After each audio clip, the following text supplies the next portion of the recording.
আজকের রেসিপিতে থাকছে আমের ঝাল ঝুরি আচার। আচারটা খুবই জনপ্রিয় এবং আমার কাছে অনেক পছন্দের। তো আজকে এই রেসিপিটা আপনাদের সাথে শেয়ার করব। প্রথমে আমগুলোকে এরকম করে ঝুরি ঝুরি করে কেটে নিতে হবে।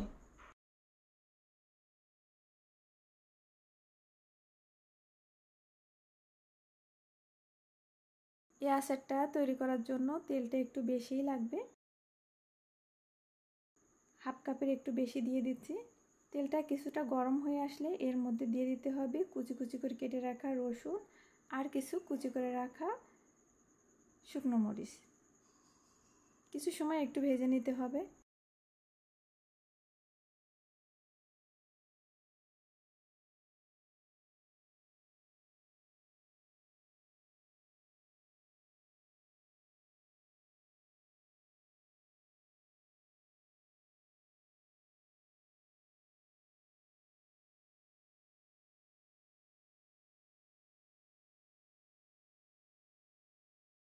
এখন ঝুরি করে রাখা আমগুলোকে দিয়ে দিতে হবে।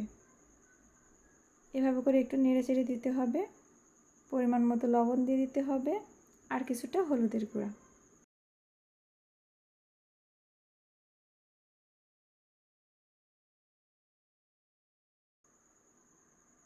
মাঝে মাঝে এইভাবে করে একটু নাড়াচাড়া করতে হবে। যখন কালারটা চেঞ্জ হয়ে আসবে তখন বুঝতে হবে আচারটা তৈরি।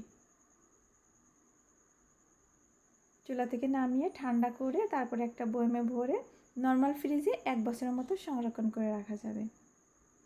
এতক্ষণ সাথে থাকার জন্য আপনাদের সবাইকে অনেক অনেক ধন্যবাদ।